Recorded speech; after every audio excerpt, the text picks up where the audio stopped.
Hey guys, today we are going to share a story that will move you.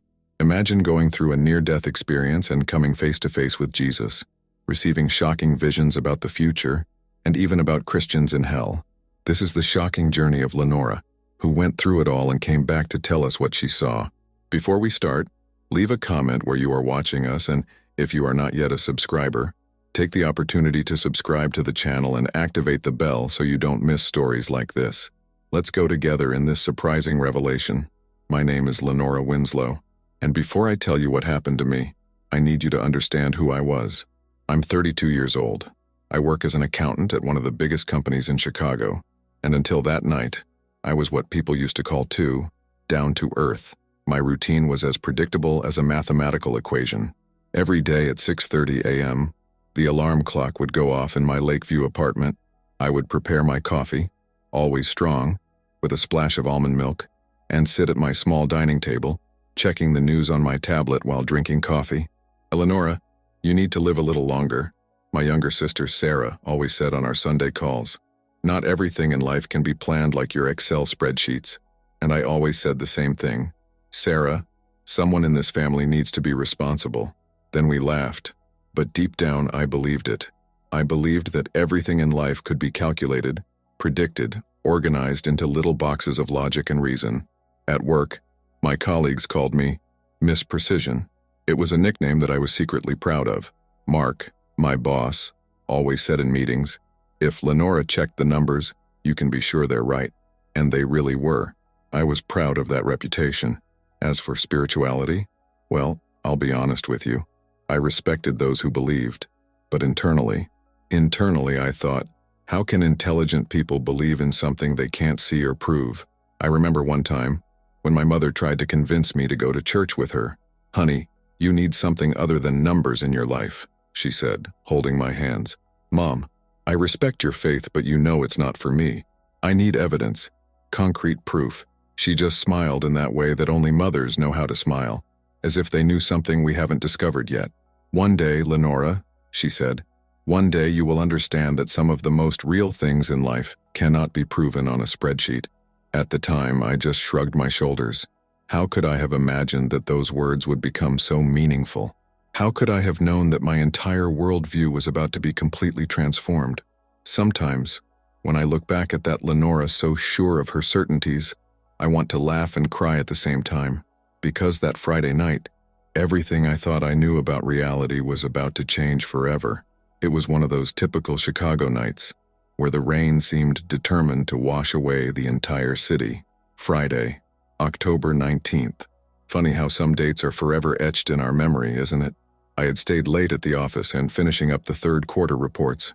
"Lenora, go home," Mark said, stopping at my office door at around 8:30 p.m. "Those numbers will still be here on Monday." "Just half an hour more," I replied, without taking my eyes off the screen. "I want to finish this section." "You work too much, you know that?" He shook his head. "Be careful on the way back. The rain is heavy." If I knew, well, but we don't know, do we? When I finally turned off the computer, it was already past 9 p.m. I grabbed my bag, my umbrella, and went down to the parking lot. I remember thinking that I should have accepted the ride Sarah had offered earlier. The radio was playing softly. It was November Rain by Guns N' Roses. Ironic, right? As I drove down Lakeshore Drive, the rain was hitting the windshield hard, and the city lights reflected in the puddles of water, creating a spectacle of blurred colors. I was thinking about the connection I needed to make to my mom the next day. We hadn't spoken properly in 2 weeks, and she had left a message earlier.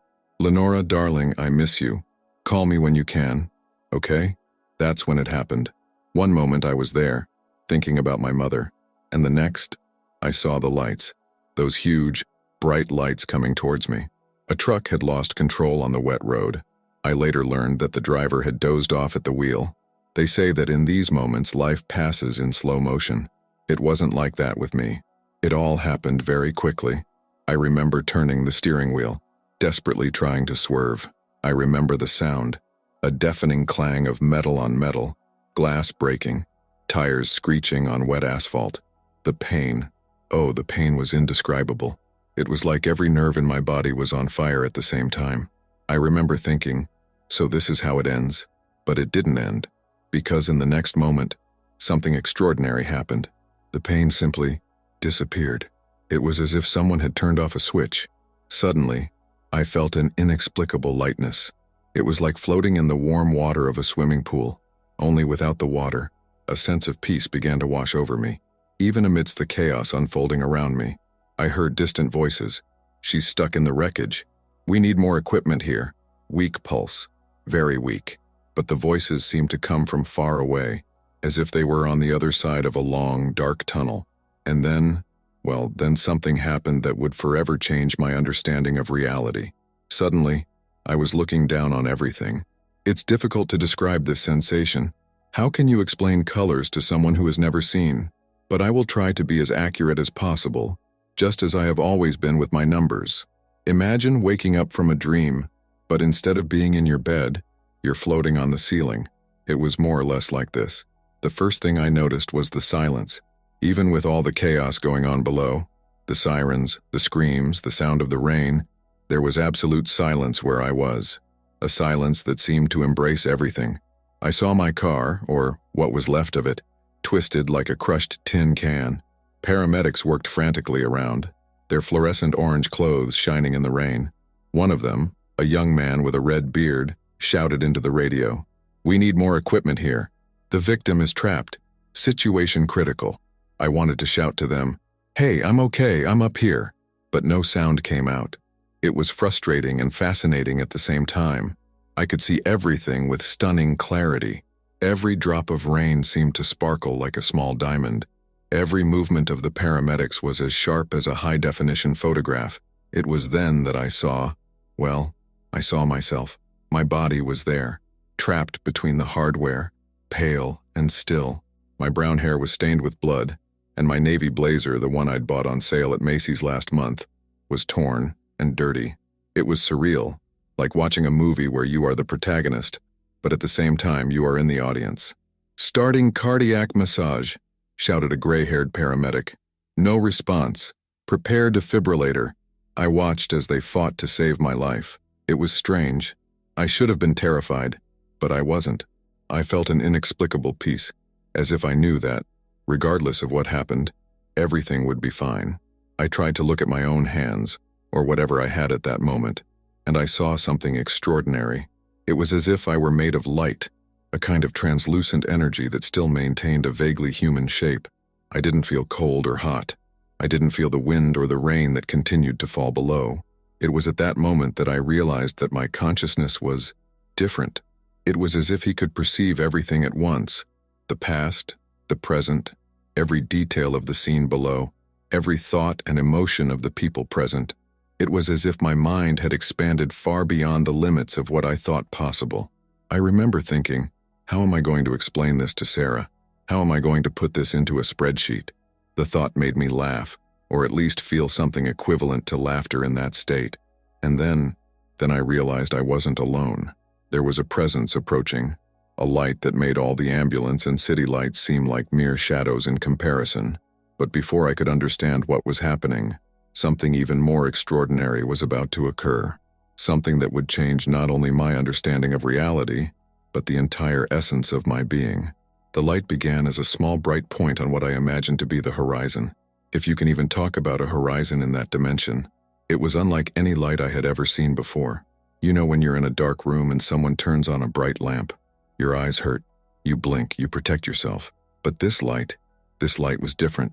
It was intense, more intense than the midday sun, but it didn't hurt. It was like she was made of pure love, if that makes any sense.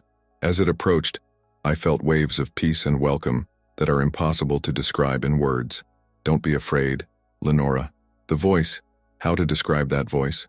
It was as if thousands of symphonies were playing at the same time, but in perfect harmony. It was masculine and feminine, strong and soft, old as the universe and new as the dawn, and he knew my name. Not just my name, he knew my entire being. And then I saw him. Jesus was there in front of me. It wasn't like church paintings or movies, it was more, much more. His face radiated a light of its own, and his eyes, oh, his eyes. Imagine diving into the deepest ocean and at the same time floating among the stars. That's how I felt when I looked into his eyes. But how? That was all I could say. If I can call what was happening there a word. I didn't even believe it. He smiled. And in that smile there was so much love that I felt like my entire being was going to melt. I was always with you, Lenora. In your doubts, in your certainties, in your spreadsheets. There was a gently playful tone in that last word. I was always there. I realized I was crying, but they weren't physical tears. It was as if my soul was overflowing with emotion. All my life of skepticism, all the times I had dismissed my mother's attempts to take me to church, all the times I had mocked spiritual experiences, it all seemed so small now. I'm sorry, I tried to say, but before I could continue, he raised his hand in a gentle gesture. There is nothing to be sorry for, daughter. Each path is unique. Your skepticism, your search for truth in numbers, it is all part of who you are. And you are loved exactly as you are. It was at that moment that I truly understood what unconditional love meant. It wasn't just an abstract concept or a nice phrase. It was real, tangible, and it was there, encompassing every particle of my being. His presence emanated a compassion so deep that it seemed to rewrite everything I had ever understood about love. It was as if every moment of love I had ever experienced in my life, my mother's hug, my sister's affection, my friend's loyalty, was just a distant reflection of this love I now experienced. And then, in the midst of all this peace and indescribable love, something began to change. A question began to form inside me, a question I didn't even know I needed to ask. It was as if my entire soul was preparing for something even deeper, something that would change not only my understanding of the present, but also my vision of the future. In the midst of that indescribable peace, I felt something different emerging within me. It was as if a very old part of my soul, a part I didn't even know existed, was awakening. And then, without me planning, without me even thinking, the words just came out. When will you be back? The moment I asked the question, I realized that something had changed in the environment around us. The light, which was previously uniform and welcoming, began to pulse with different intensities. It was as if time itself was breathing. Jesus looked at me with an expression that combined infinite love with profound seriousness. When he spoke, his voice reverberated not just around me, but through my entire being. The day and hour, beloved Lenora, are known only to the Father. He paused, and I felt the weight of every word that came next. But there is something you need to see, something you need to understand. But why me? I asked, still trying to process it all. I didn't even believe it. I always doubted. He smiled again, that smile that seemed to contain all the wisdom in the universe. Sometimes, it is precisely those who doubt the most who best understand the value of truth when they find it. Your doubts, Lenora, your search for evidence, your need to understand, it all has a purpose. As he spoke, I began to notice subtle changes around us. It was as if the very fabric of reality was unfolding, revealing layers I never knew existed. What you will see now, he continued, are not just visions of what may come. They are signs, warnings, a wake-up call. You, who have always sought precision in your numbers, will need to learn to see beyond what is visible in the eyes. I felt a shiver. If I can call that sensation in my non-physical state, it was as if his every word was preparing me for something greater, something I could barely imagine. There will be times, he said, when you will doubt what you have seen here, times when your rational mind will try to find logical explanations for all of this. And that is okay, Lenora. Doubt is part of true faith. But remember, always from what you felt here, from what you experienced at this moment. The colors around us began to change, and I felt like we were about to dive into something deep and meaningful. It was like being on the edge of a cliff, knowing you needed to jump but not knowing where you would land. Prepare yourself, he said softly. What you will see now may be hard to bear, but remember, even in the darkest visions, love remains. Even in the darkest moments, hope persists. And then, as if a veil was being removed from my eyes, I began to see. The visions came first as flashes, then as waves of images and sensations that completely enveloped me. What I saw next would forever change my understanding of not just the future, but the nature of reality itself. The first vision came like thunder, sudden, intense, overwhelming. Suddenly I was in New York, but it wasn't the New York I knew from my business trips. The sky was dark, not with rain clouds, but with thick and heavy smoke. The skyscrapers that I admired so much were partially destroyed. Some were still burning. What happened here? I asked, feeling deep anguish at seeing the city in that state. Watch, Jesus said softly, but do not let fear rule your heart. The scene changed, and now we were in London. The Thames reflected the red of the explosions, and Big Ben was partially destroyed. People ran through the streets, some carrying children, others helping the elderly. The most amazing thing was that I could feel what they felt, their fear, their confusion, their pain.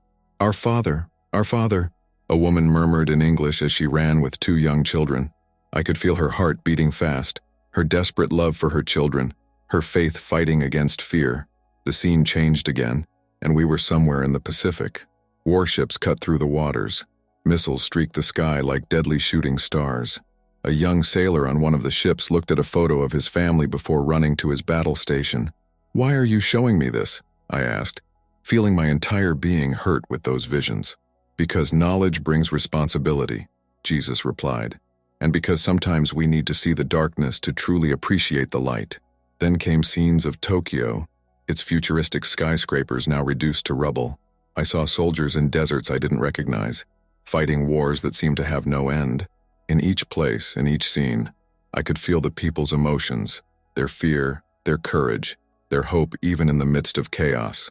These are the first signs, Jesus explained, his voice calm even in the face of these terrible scenes. When nation rises against nation, when hate seems stronger than love. But why? I interrupted, still trying to process it all. Why does it have to be like this? He looked at me with those eyes that seemed to contain all the wisdom in the universe. Free will is both a blessing and a burden, Lenora.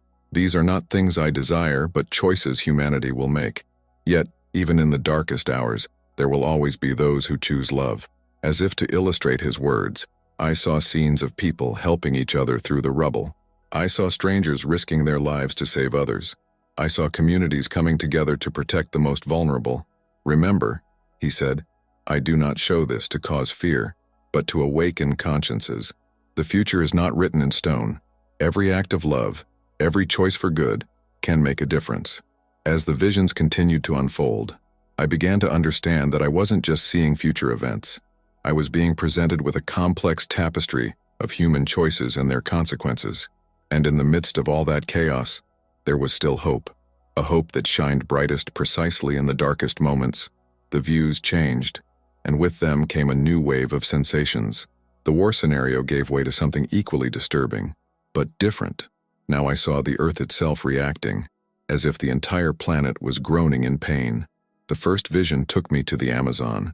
I knew that forest only from documentaries and photos, but now I was there, witnessing its agony. The lush greenery that I had always associated with the region was being consumed by a sea of flames that seemed to have no end. And the lungs of the earth are suffocating, Jesus said softly. I could feel his sadness. It wasn't a human sadness. It was something deeper, as if creation itself was crying.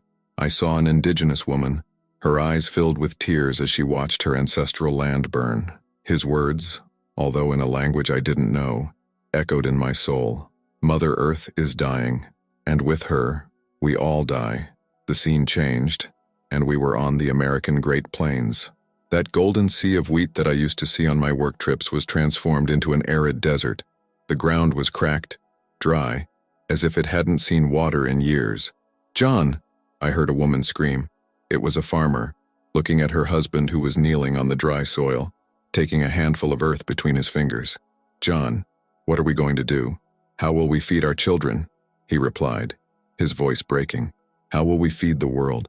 Before I could fully process that scene, I was transported to Africa. I saw regions that were once fertile transformed into deserts, entire communities migrating in search of water, children with hungry eyes, mothers trying to breastfeed babies without having anything to eat. Why don't we stop this? I asked, feeling a pain that seemed to tear my soul apart. Why did we let things get to this point? Jesus responded with a question. How many times has humanity ignored the signs, Lenora? How many times has it chosen immediate profit over the future of its children? The visions continued. I saw glaciers melting at an alarming rate. oceans rising and swallowing entire coastal cities. In Miami, I saw partially submerged skyscrapers, with people sailing between them in small boats, like a dystopian Venice. Every choice has a consequence, Jesus explained. Every decision, no matter how small, affects the whole. You were given the role of guardians of the earth, but many have chosen to be its explorers. I saw gigantic tsunamis sweeping entire coasts, earthquakes shaking cities like sandcastles.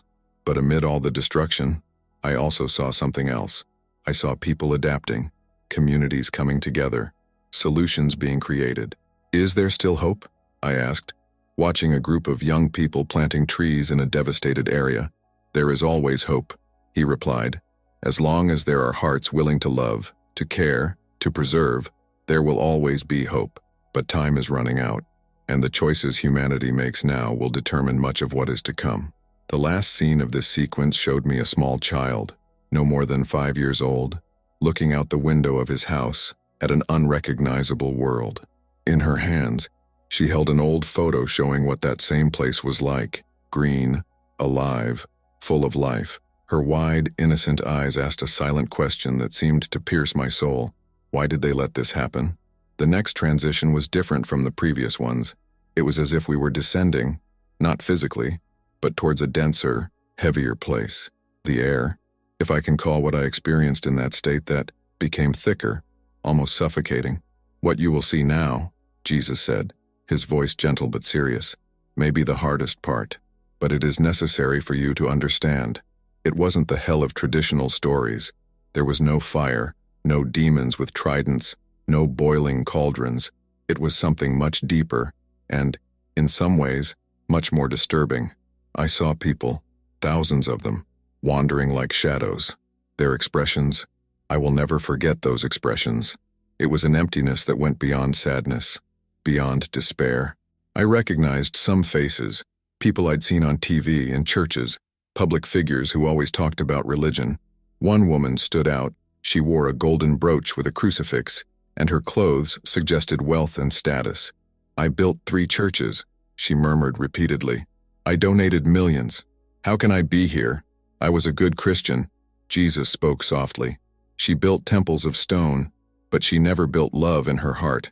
She used my name, but she never truly knew me. I saw a famous pastor that I recognized from TV. In life, he had thousands of followers, a megachurch, television programs. Here, he was alone, repeating sermons to the void, his hollow words echoing without meaning. But I preached his word. He shouted into nothingness. I had the biggest ministry in town. He preached words, Jesus explained, but his actions denied love. He used my message to build his own kingdom, not the kingdom of God. The most disturbing thing was that I could feel what they felt. It wasn't physical pain. It was the torment of realizing, too late, the emptiness of a life lived in appearances. It was the horror of discovering that all the religious certainties they had were nothing more than empty shells without true love. Is this eternal? I asked, barely able to bear the weight of the sight. Not as you understand eternity, Jesus replied. This is a place of learning, painful but necessary. Every soul here is experiencing the consequences of their choices, but also having the opportunity to understand, to grow, to transform themselves. I saw people who in life were extremely religious, who followed all the rules, who never missed a service, but who had also never really loved their neighbors. I saw religious leaders who used their faith to manipulate and control. I saw people who proclaimed love with their lips but cultivated hatred in their hearts. Hell, Jesus explained, is not a place of coming punishment, but the natural result of a life lived without true love. It is the mirror that reflects back to the soul all its choices, all its missed opportunities to love. One scene in particular struck me deeply. A group of people who in life had been extremely zealous in following religious rules, but who had used that same religion to judge, condemn, and exclude others. Now they felt the weight of every judgment, every condemnation, every word of hate spoken in the name of love. Remember, Lenora, Jesus said, as we watched those souls, religion without love is like a bell ringing in the void. It makes noise but has no substance. What matters is not how much you know about me, but how much you love as I loved. The scene changed again, and this time we found ourselves in a huge auditorium. Thousands of people were gathered, their faces lit up with an almost feverish expectation. On stage, under bright lights and stunning special effects, stood a man. He was tall, well-dressed, with a charismatic smile that seemed to mesmerize the crowd. "Look," he proclaimed, his voice amplified by dozens of speakers. "The world is in chaos, but I bring the solution. Through me, you will find peace, prosperity, and security." The crowd applauded wildly. I saw people crying, others raising their hands in adoration, but there was something deeply disturbing about that scene. Through the spiritual eyes given to me at that moment, I could see a dense darkness surrounding that man, like a shadow that consumed the light. "He's not the only one," Jesus said softly. "Watch." The vision expanded, and I could see different places simultaneously. In each of them, there was someone similar, different faces, different words, but the same inner darkness. In a luxurious temple, I saw a woman performing what appeared to be spectacular miracles. "See the power flowing through me," she proclaimed, as apparently sick people rose from their wheelchairs. "Are they tricks?" I asked. "Some do," Jesus replied. "Others are real manifestations of power, but not the kind they claim. The most dangerous deception is not one that is completely false, but one that mixes truth with lies." I saw another leader, this one in a different scenario. He stood before world leaders, proposing solutions to global crises. His plan seemed perfect: peace in the Middle East, an end to world hunger, economic stability for all. Finally, he said with a soft smile, "We can unite humanity under a single flag, a single faith, a single leader." "Why is it so convincing?" I asked, feeling a chill at how even seemingly wise people seem to fall for the trick. "Because it offers what people want most: easy solutions to complex problems. It promises peace without inner transformation, prosperity without sacrifice, unity without true love." One particularly disturbing scene showed a religious leader who combined advanced technology with ancient rituals. He created stunning spiritual experiences using virtual reality and artificial intelligence, convincing millions that he was channeling divine power. "Many of my own followers will be deceived," Jesus said sadly, "because they will seek signs and wonders instead of seeking true love." I saw people selling everything they had to follow these false prophets. I saw families falling apart, communities dividing. The most painful thing was to see sincere, good-hearted people being led by these mistakes.